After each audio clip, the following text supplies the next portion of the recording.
How do we challenge power? In this series of videos where I consult with some of the leading thinkers in the world, we ask some of the biggest questions about how we could change our own lives and change the world itself.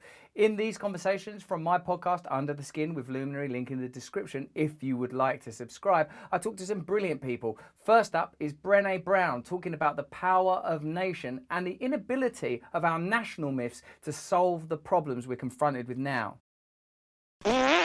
Yeah, and nationalism is so seductive.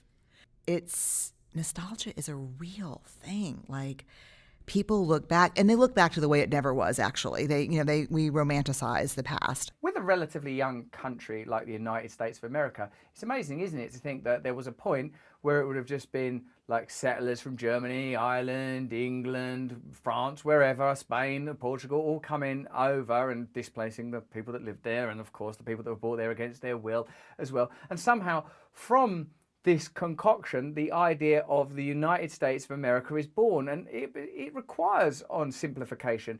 In even an older country like Britain, similarly, it's built primarily on the oppression of the powerless and the advancement of the interests of the powerful. Even before you get involved in colonization and imperialism, small feudal systems require the oppression of serfs. So how is it that we, because unless you are watching this while flying high in the sky in your own, spaceship, and that's a possibility these days, we've got videos on that, have a look at the link in the description, then you are one of the people that's been interwoven into the national myth. Your own ideas of who you are woven into the idea of what your country is. And even someone like me that tries my best to think about this stuff all the time, I still, if there's a football tournament, I'm not like, I don't care who scores next, Denmark, England, whoever, have at it. I'll sit nervously on my settee like an obedient little conditioned citizen. Or even when there's a royal wedding on, oh, this is ridiculous. No, a royal family is a symbol of oppression. Oh, but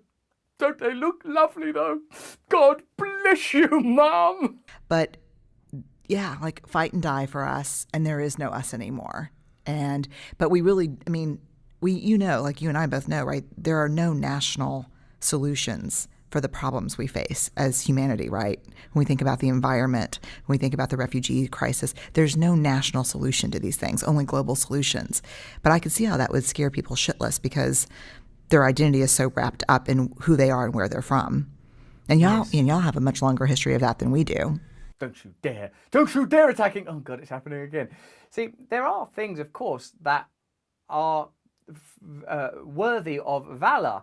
Like, you think of something, at least superficially, like the Second World War, and you think of the ordinary people that gave their life. That, of course, is heroic. If an individual person gives their life for what they believe in, that is literally heroic. But if you start looking at the First World War, the Second World War, and the economic and colonial reasons for those wars, and the way that they played out, and the kind of people that got brutalized and oppressed, and the kind of stories that are told and the stories that aren't told, you realize that what power does, first and foremost, is preserves itself, makes itself seem natural and normal, all the better to have you not question it.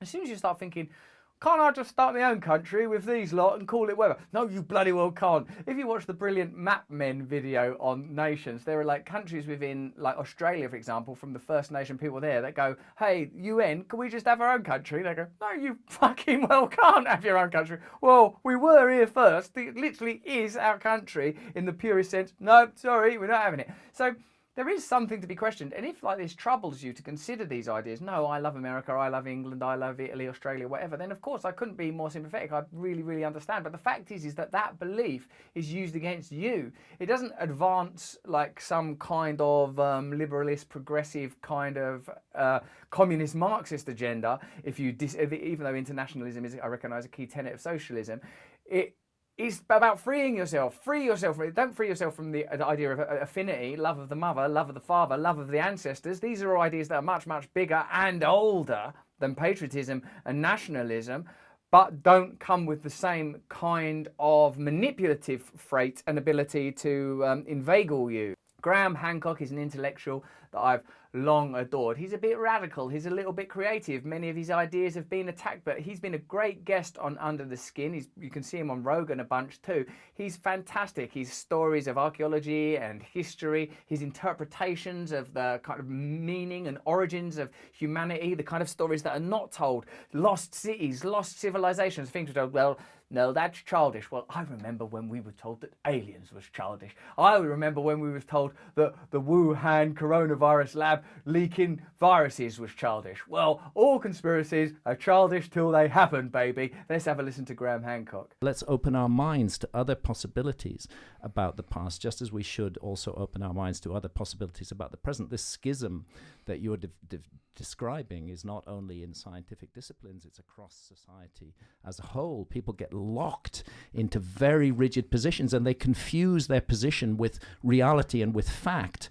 And it isn't. It's a position, it's a choice. Whether it's patriotism or an allegiance to an academic idea.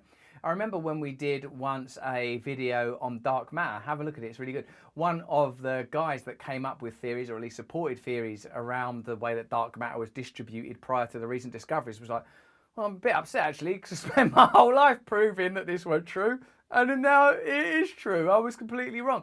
But he at least had the presence of mind to let go of those ideas. Not everyone is like that. A lot of our identity is tied up in what we believe in. You know, I don't sit here in a shirt and tie doing these videos because this kind of get up for some reason or another means something to me. I see it as an expression of who I am. Or think of the livery and uniforms that we unthinkingly wear, the way that we get wedded to our roles. Now, there's obviously a power in that. If I reject and do not properly embody my role as a father or as a husband, it's pretty obvious that there's all sorts of risks and challenges could come from that. But when the roles that we play have been allocated to us by a culture that doesn't necessarily have our well-being and our shared well-being in mind, but the preservation of a set of systems that are actually disadvantaging us, then it's pretty obvious what the outcomes could be. Yuval Noah Harari has become one of the most influential academics in the world, talking on subjects around anthropology and projections around where humanity might go. He talks about how these ideas around power, the control of mythology and story, may influence where we're going as a species. I mean, if you look today at the world, what strikes me most is that nobody, as far as I can tell, nobody in either the left or the right has any serious, meaningful vision for where humanity will be in 2050. That's pretty good, isn't it? Nationalism has no answers, says Brené Brown. The left and right have no answers. And in a sense, that's kind of very revealing that our ideas are antiquated. They are so last century. They can't embrace the future because they are primarily wedded to their own preservation. They can't go, well, all right, if we're going to have a future, you'd have to get rid of nationalism and our political parties because they're entrenched in insidious systems of the past. So they can't share those kind of ideas, can they? They are by their nature conservative. I don't mean conservative as it's understood in American or even British politics. I mean, they're interested in the preservation of their own power and narratives, even if those narratives come from what we traditionally might refer to as the left. Most of what you get is nostalgic fantasies about the past. That's cool, nostalgic fantasies. I like that phrase as well. And nostalgic fantasy is not something that's as insipid as it might first sound, because National Socialism, i.e. the Nazis, was a nostalgic fantasy for a mythic idea of folk power that, well, they can't ever literally exist. We need to use myths to mobilize us, to give us a vision. The reason that sport is so successful and popular, the reason that the Star Wars or Marvel franchises are so powerful is because they've reached down into us, into resources that we find hard to sort of quantify or understand ourselves. But we can't literally live in mad nostalgic myths. We can create visions, stories, imagine different realms, but we have to recognize that out here in the world of hard objects and gravity, there are going to be challenges. So these myths can't be based on sort of rootless, deracinated, bizarre, antiquated notions. They have to be based on pragmatism, love, kindness, compassion. These are not woolly spiritual ideas. These are ideas that make sense when you play them out in the realm of the real. Yes. But you don't have a serious vision which takes into account AI and biotechnology and climate change and all that, and really looks clearly at where can we be in 2050. Yuval tells us that the future is by no means foreclosed, that there are in fact no great political ideas out there that give us a clear vision. Marianne Williamson, who stood for the candidacy of the Democrat Party a little while ago, says that precisely what's required is a small group of people with a vision to emerge. So if you think you're out there alone, isolated and alienated and voiceless, then you might be precisely the kind of person that's needed to cultivate this new future. I think we get too concerned with the majority. Just will stop for a moment to comment on the fact that I needlessly went like that in the middle of a conversation with Marianne Williamson, who I didn't really know yet at this point. With the majority. If she looked over and was like thinking, right, I'm just going to explain this guy my vision, and I was going, she might have thought, he's not taking this seriously. The majority didn't wake up one day and say, let's free the slaves. The majority didn't wake up one day and say, let's give women the right to vote. Society changes because a small group of people, usually considered outrageous radicals by the status quo of their time, have a better idea. It's just like in evolution of a species. If the collective behavioral patterns are maladaptive for the survival of the species, then it will either go extinct or it will change. So there's the introduction of the mutation, and then the mutation is never the majority, but it's the only survivable option. I like that metaphor, the idea of it being like a mutation in Darwin's theories. And I also like that regardless of how progressive and even materialistic and rational your theories might be, there's always something that is playing the role of God or an ideal. In the case of Darwin, evolution, this force that is controlling everything. In Lacan, the idea of the real versus the imagined or the symbolic. In the idea of, I don't know, that's enough examples, isn't it? There's always something being, how many examples do you want? So what's happening in the world is that our collective behavioral patterns are maladaptive for survival of our species.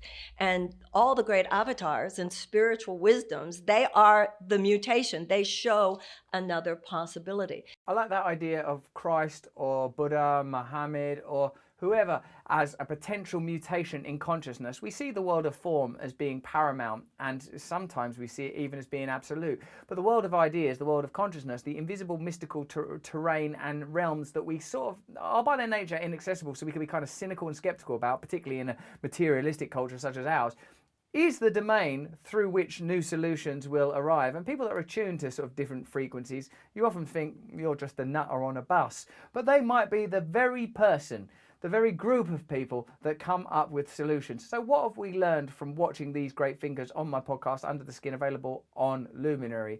Well, that power is a kind of myth that requires you to believe in it. If you stop believing in it, it stops being as powerful. Even if you're currently in a minority, you never know. I mean, take a trite cultural example, like J.K. Rowling, just a person typing away in a coffee shop. Suddenly a universe pours through her head out of nowhere, and theme parks and film franchises and books and billions all appear.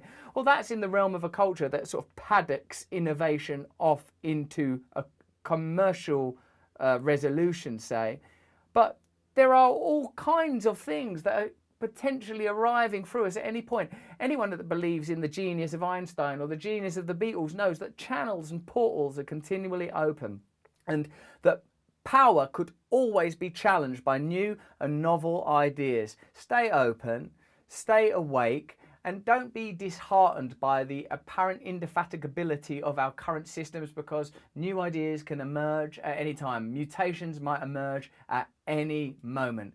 I hope you like this video. If you do like it, press like on it and subscribe to this channel. So as you always know, press the notification bell so a big mighty bell clangs in your mind. And if you need to meditate more, and why wouldn't you in this crazy world with bells going off all the time, go over to my Awakening side channel and learn meditation techniques, breath techniques, and learn much more about wellness. And get my podcast Under the Skin on Luminary, from where all these interviews were taken. And while you're there, you'll get free access to my weekly guided meditation too, as well as Dave Chappelle's podcast, for heaven's sake. And sign up to my mailing list at russellbrand.com as well, so that you and I can communicate directly, and I don't have to spend the end of my videos banging on about all of this stuff.